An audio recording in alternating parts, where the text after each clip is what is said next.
دسویں پارے کا 7واں رکوع سورۃ التوبہ کی ابتدا ہے۔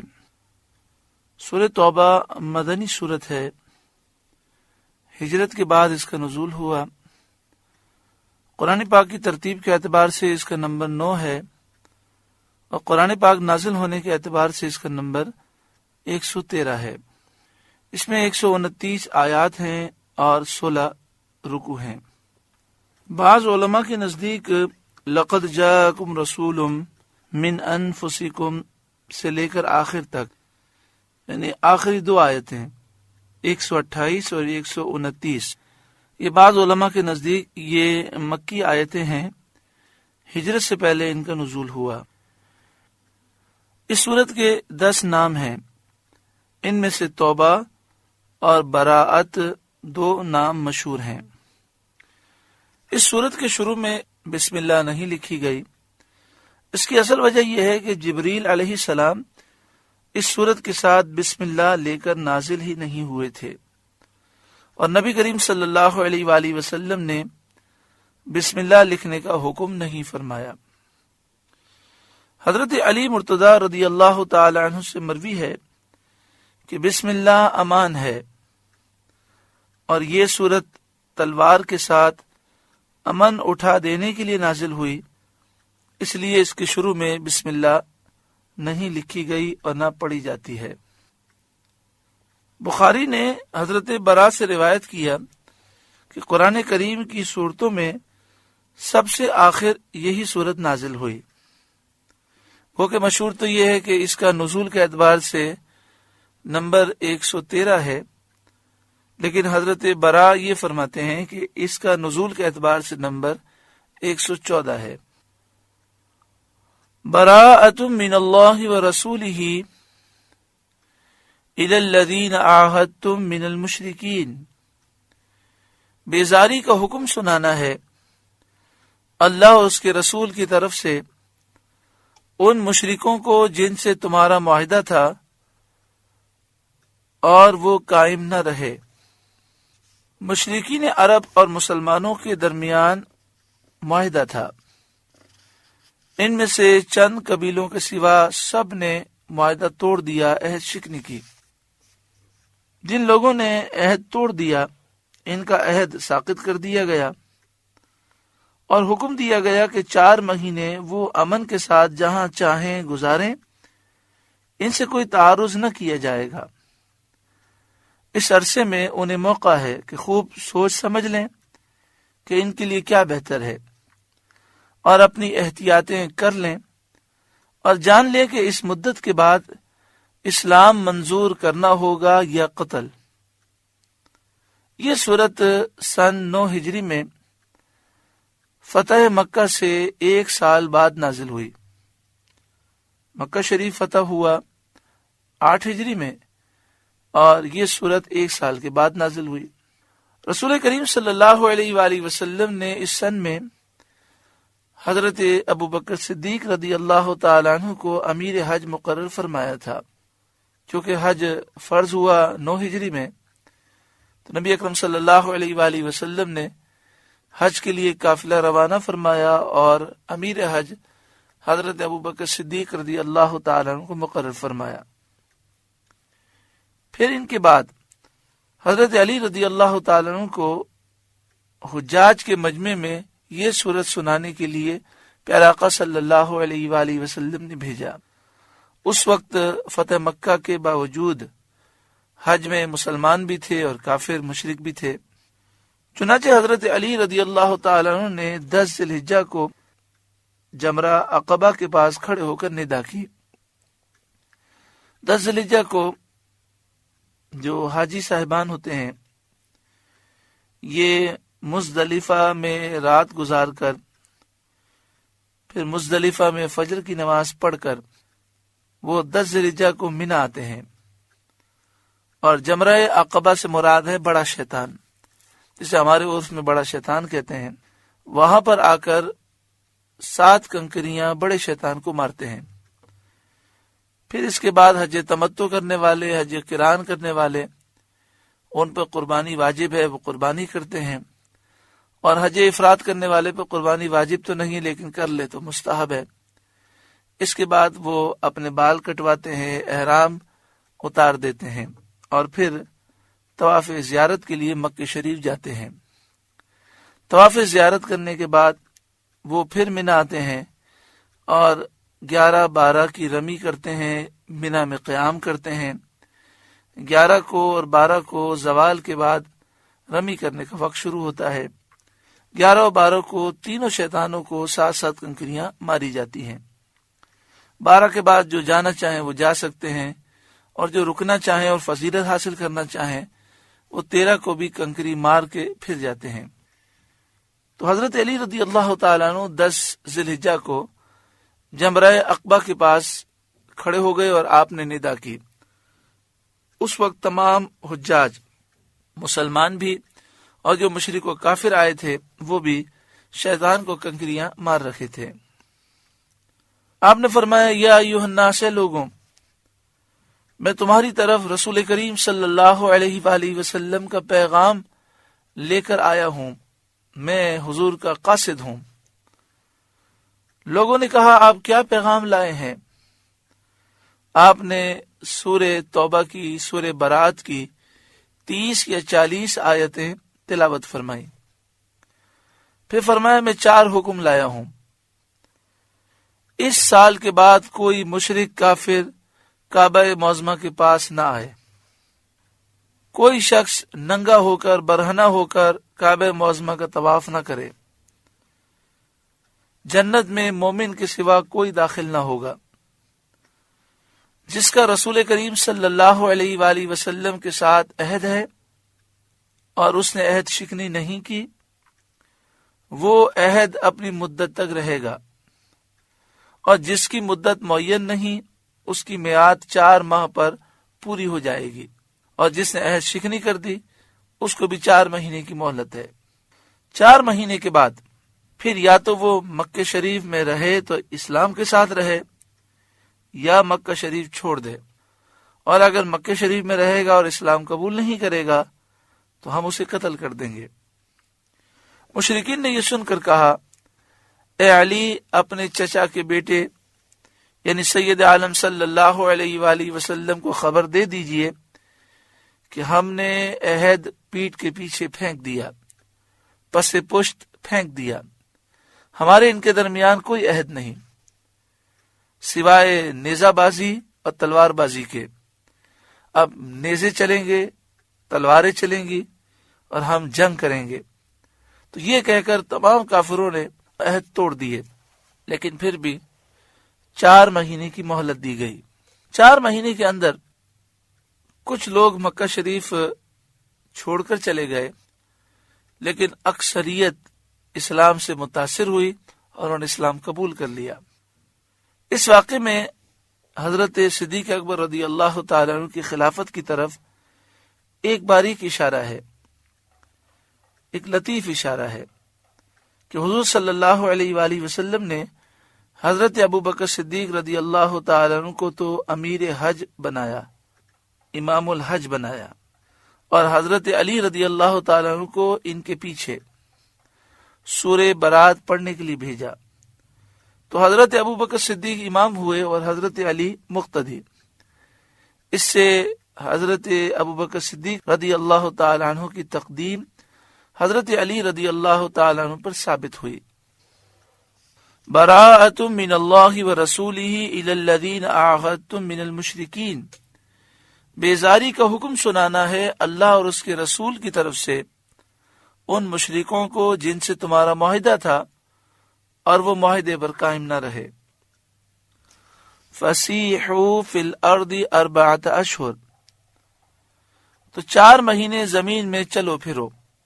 پھر ذہن میں رکھیے گا کہ نبی اکرم صلی اللہ علیہ وآلہ وسلم کا یہ پیغام لے کر حضرت علی نے اعلان فرمایا 10 ذی الحجہ کو۔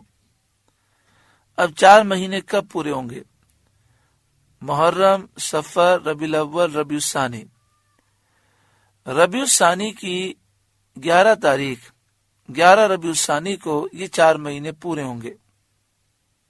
یعنی جیسے ہی 11 ربیع الثانی آئی تو ان کا وقت پورا ہو گیا. اور یہ سن کون سا تھا؟ یہ سن جس سن میں اعلان ہوا یہ سن 9 ہجری تھا، اور 4 مہینے جب پورے ہوئے 11 ربیع الثانی کا دن آیا تو یہ سن 10 ہجری تھا. دوسری بات یہ 4 مہینے جن کے لیے 4 مہینے مہلت تھی، اس سے مراد وہ لوگ ہیں جنہوں نے معاہدہ توڑ دیا اور عہد شکنی کی، اور وہ لوگ ہیں کہ جن کے معاہدے کی کوئی میعاد نہ تھی. لیکن جن کے معاہدے کی میعاد تھی اور جنہوں نے معاہدہ نہ توڑا، ان کے لیے یہ حکم تھا کہ جب تک معاہدہ باقی ہے ان کو مکہ شریف میں رہنے کی اجازت ہے.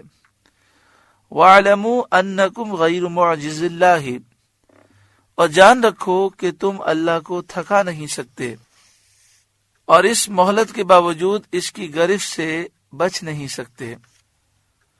وَأَنَّ اللَّهَ مُخْزِي الْكَافِرِينَ، اور یہ کہ اللہ کافروں کو رسوا کرنے والا ہے، دنیا میں قتل کے ذریعے اور آخرت میں عذاب کے ساتھ رسوا فرماتا ہے.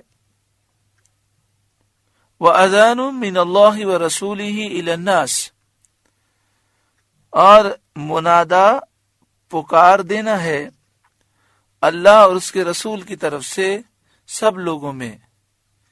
وَأَذَان اعلان، وَأَذَانٌ مِّنَ اللَّهِ وَرَسُولِهِ اللہ اور اس کے رسول کی طرف سے اعلان ہے، إِلَى النَّاسِ لوگوں کی طرف، سب لوگوں میں، یوم الحج الاکبر بڑے حج کے دن. یہاں بڑے حج کے دن سے مراد یہ ہے کہ زمانہ جاہلیت میں، اس زمانے میں بلکہ صحابہ کرام کے دور میں بھی یہ معمول تھا کہ عمرے کو حج اصغر کہتے اور جو حج تھا اسے حج اکبر کہتے. جو عمرہ کرنے آئے یا حج کرنے آئے اسے حاجی کہتے. آج بھی آپ مکہ شریف مدینہ شریف میں جا کر دیکھیں تو آپ عمرہ کرنے جائیں پھر بھی وہاں کے لوگ آپ کو حاجی کہتے ہیں. تو عمرے کو وہ لوگ حج اصغر کہتے اور حج کو حج اکبر کہتے. ہاں یہ ضرور ہے کہ جمعے کے دن اگر حج ہو جائے، 9 ذی الحجہ یوم عرفہ جمعے کا دن آ جائے، تو لوگ ہمارے عرف میں اسے بڑا حج کہتے ہیں، حج اکبر کہتے ہیں.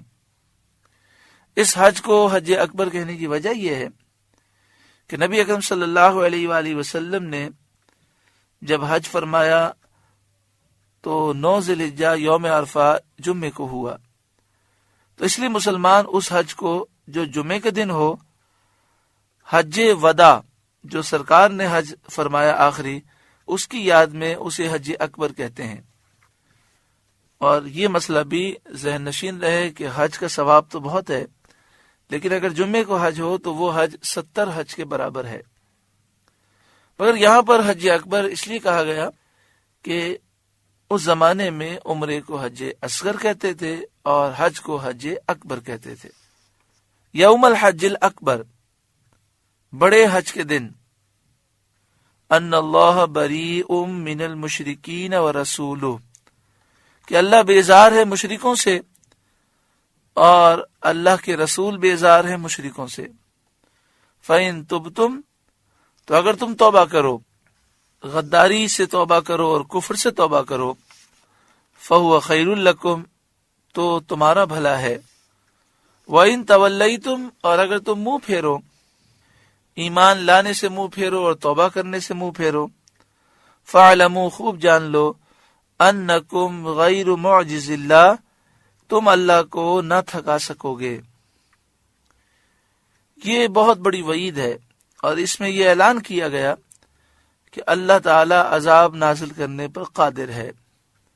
وَبَشِّرِ الَّذِينَ كَفَرُوا بِعَذَابٍ أَلِيمٍ، اور کافروں کو خوشخبری سناؤ دردناک عذاب کی. إِلَّا الَّذِينَ عَاهَدتُّم مِّنَ الْمُشْرِكِينَ، مگر وہ مشرک جن سے تمہارا معاہدہ تھا. ثُمَّ لَمْ يَنْقُصُوكُمْ شَيْئًا، پھر انہوں نے تمہارے عہد میں کچھ کمی نہ کی اور معاہدے کو اس کی شرطوں کے ساتھ پورا کیا. یہ قبیلہ بنی دمرہ تھے جو بنی کنانہ کی ایک شاخ ہے، ایک قبیلہ ہے. اور ان کی مدت کے 9 مہینے باقی رہے تھے۔ وَلَمْ يُظَاهِرُوا عَلَيْكُمْ أَحَدًا، اور تمہارے مقابل کسی کو مدد نہ دی۔ فَأَتِمُّوا إِلَيْهِمْ عَهْدَهُمْ إِلَى مُدَّتِهِمْ، تو ان کا عہد ٹھہری ہوئی مدت تک پورا کرو۔ ان اللہ یحب المتقین، بے شک اللہ پرہیزگاروں کو دوست رکھتا ہے۔ یعنی یہ بھی پرہیزگاری کا تقاضا ہے کہ ہم نے جس سے معاہدہ کیا اس معاہدے کو پورا کریں۔ تو اس قبیلے نے معاہدہ کیا اور وہ اس معاہدے پر قائم ہے، اور اس کی میعاد 9 مہینے باقی ہے، تو فرمایا 9 مہینے تک ان کے لیے مہلت دو۔ فَإِذَا انْسَلَخَ الْأَشْهُرُ الْحُرُمُ، پھر جب حرمت والے مہینے نکل جائیں، یعنی جن کے لیے 4 مہینے مہلت ہے ان کے لیے 4 مہینے کی مہلت ختم ہو جائے، جن کا معاہدہ باقی ہے اور کچھ مہینے باقی ہیں جیسے قبیلہ بنی دمرہ کے لوگ کہ 9 مہینے باقی ہیں، وہ 9 مہینے پورے ہو جائیں، پھر بھی مکے سے جانے کے لیے تیار نہ ہو اور اسلام بھی قبول نہ کریں، تو پھر انہیں قتل کر دو۔ فَاقْتُلُوا الْمُشْرِكِينَ، تو مشرکوں کو مارو جنہوں نے عہد شکنی کی۔ حَيْثُ وَجَدْتُمُوهُمْ، جہاں پاؤ، چاہے ہیل میں پاؤ چاہے حرم میں، کسی وقت کسی جگہ کی تخصیص نہیں۔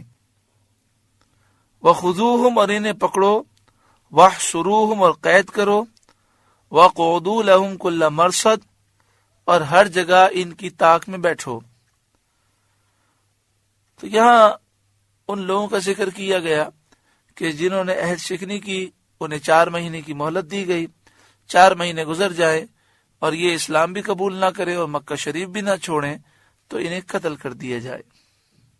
وَاقْعُدُوا لَهُمْ كُلَّ مَرْصَدٍ، ہر جگہ ان کی طاق میں بیٹھو، یعنی ان کی تلاش میں بیٹھو، جہاں ملیں انہیں قتل کر دو۔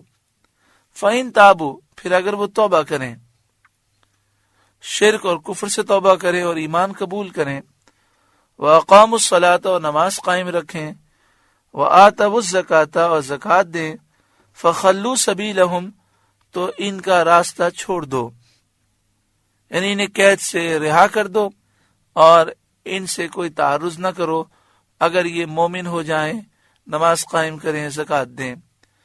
ان اللہ غفور الرحیم، بے شک اللہ بخشنے والا مہربان ہے۔ وَإِنْ أَحَدٌ مِّنَ الْمُشْرِكِينَ اسْتَجَارَكَ، اور اے محبوب اگر کوئی مشرک آپ سے پناہ مانگے مہلت کے مہینے گزرنے کے بعد، اور وہ کہے کہ میں توحید کے مسائل سیکھنا چاہتا ہوں، قرآن پاک سننا چاہتا ہوں جس کی آپ دعوت دیتے ہیں، میں سمجھنا چاہتا ہوں، فَأَجِرْهُ، تو اسے پناہ دو، حتی یسمع کلام اللہ، یہاں تک کہ وہ اللہ کا کلام سنے، ثم ابلغہ مأمنا، پھر وہ مہلت پوری ہو جائے اور پھر بھی وہ ایمان نہ لائے تو اسے قتل نہ کرو، پھر اسے اس کی امن کی جگہ پہنچا دو۔ یعنی اگر ایمان نہ لائے تو وقت پورا ہونے پر اسے امن کی جگہ پہنچا دو۔ اس سے ثابت ہوا کہ مستامن کو ایذا نہ دی جائے گی، جو ہم سے امن طلب کر کے ویزا لے کر ہمارے ملک میں آیا، چاہے وہ کافر ہے، ہم اسے تکلیف نہ دیں گے، اور مدت گزرنے کے بعد اس کو دارالاسلام میں رہنے کا حق بھی حاصل نہ ہوگا۔ یعنی وہ 1 مہینے کے ویزے پر آیا، امن کو طلب کر کے، مستامن ہے، مستامن مانے امن طلب کرنے والا، تو 1 مہینہ گزر جائے گا تو پھر ہم اسے کہیں گے کہ اب آپ ہمارا ملک چھوڑ دیں۔ اسی طرح یہاں پر مسئلہ ہے کہ 4 مہینے کی مہلت تھی، اب 4 مہینے کی مہلت ختم ہوئی، تم نے کہا اسلام قبول کیا کہ نہیں؟ انہوں نے کہا ہم نے اسلام تو قبول نہیں کیا لیکن ہم سمجھنا چاہتے ہیں، تو انہیں تم اپنے پاس پناہ دو گے، اچھا کھانا دو گے، اچھے اخلاق سے پیش آؤ گے، قرآن پاک سمجھاؤ گے۔ جب وہ مدت گزر جائے پھر بھی وہ کہے کہ میں نہیں مانتا، تو اب اسے قتل نہیں کیا جائے گا بلکہ اس کو ملک سے باہر جانے دیا جائے گا۔ ذالک بانہم قوم لا یعلمون، یہ اس لیے کہ وہ نادان لوگ ہیں، اسلام کی حقیقت کو نہیں جانتے، تو انہیں امن دینا وقت دینا حکمت کے مطابق ہے تاکہ اللہ کے کلام کو سنیں اور سمجھیں۔ سورہ توبہ کا پہلا رکوع مکمل ہوا۔ یہاں پر ایک چیز کی وضاحت بہت ضروری ہے۔ لوگوں کے ذہنوں میں سوال پیدا ہوتا ہے کہ ہم تو یہ سمجھتے ہیں کہ اسلام کافروں کو ان کے دین پر باقی رہنے دیتا ہے۔ اگر کسی ملک میں کافر ہوں، مسلمان ملک میں کافر ہوں، اور وہ مسلمانوں سے معاہدہ کر لیں، وہ کہیں ہم آپ کو جزیہ دیں گے، وہ ذمہ بن جائیں، تو انہیں کافر رہنے کی گویا کہ ایک طرح سے اجازت ہو جاتی ہے۔ یہ لوگ سوال کرتے ہیں، وہ اپنے عبادت خانوں میں عبادت کر سکتے ہیں، اپنے دین پر قائم رہ سکتے ہیں، انہیں قتل نہیں کیا جاتا۔ لیکن یہاں تو یہ ہے کہ مکہ شریف میں 4 مہینے گزر گئے تو فرمایا گیا کہ 4 مہینے کے بعد جو مکے میں موجود ہے یا تو ملک چھوڑ دے۔ اگر ملک نہیں چھوڑے گا، 4 مہینے سے پہلے ملک نہیں چھوڑا اور 4 مہینے کے بعد پایا گیا تو اسلام قبول کر لے۔ اگر اس نے اسلام قبول نہیں کیا تو اسے قتل کر دیا جائے گا۔ اور باقاعدہ الفاظ ہیں فَاقْتُلُوا الْمُشْرِكِينَ حَيْثُ وَجَدْتُمُوهُمْ، تو مشرکوں کو مارو جہاں پاؤ، وَخُذُوهُمْ، اور انہیں پکڑو، وَاحْصُرُوهُمْ، اور انہیں قید کرو، وَقُعُدُوا لَهُمْ كُلَّ مَرْصَدٍ، اور ہر جگہ ان کی طاق میں بیٹھو۔ تو اس کا مطلب کیا ہے؟ مسئلہ یہ ہے کہ مکہ شریف میں جو لوگ تھے جو ایمان نہیں لائے وہ باغی تھے۔ انہوں نے اسلام کے خلاف علم بغاوت بلند کیا ہوا تھا۔ دنیا بھر کا قاعدہ یہ ہے کہ کسی ملک میں بھی باغیوں کو مہلت نہیں دی جاتی۔ کسی ملک میں یہ نہیں کہا جاتا کہ آپ باغی ہیں تو ہمارا ملک چھوڑ دیں، 4 مہینے کے اندر اندر سوچ لیں، یا 4 مہینے میں آپ توبہ کر لیں کہ اب میں بغاوت نہیں کروں گا۔ یہ تو اسلام کا بہت زیادہ، اسلام کی وسیع النظری ہے اور وسعت ہے، وسعت قلبی ہے مسلمانوں کی، کہ انہوں نے اس کے باوجود اس قدر انہیں رعایت دی۔ اللہ تبارک و تعالیٰ کا حکم نازل ہوا، نبی اکرم صلی اللہ علیہ وآلہ وسلم نے اسی حکم کے مطابق فیصلہ سنایا کہ جنہوں نے بغاوت کی ہے اسلام کے خلاف، جنہوں نے مکے میں رہ کر مسلمانوں کو قتل کیا ہے، یہ قاتل ہیں، ظالم ہیں، ان کی سزا تو موت ہے، لیکن انہیں مہلت دی گئی۔ پہلے تو مکہ شریف فتح ہوا، اس وقت سے مہلت دی گئی۔ 8 ذی الحجہ کو مکہ شریف فتح ہوا، 8 سے 9 ذی الحجہ 1 سال ہوا۔ پھر مزید 4 مہینے کی مہلت دی گئی، ذی الحجہ کے مہینے سے اعلان کیا گیا، اور ان باغیوں کو یہ کہا گیا کہ اگر ملک چھوڑنا چاہتے تو چھوڑ دو، اور ملک میں ہی رہنا ہے تو اعلان کر دو کہ ہم بغاوت سے توبہ کرتے ہیں، اسلام لاتے ہیں۔ مجھے بتائیے یہ اسلام کی کتنی وسعت نظری ہے۔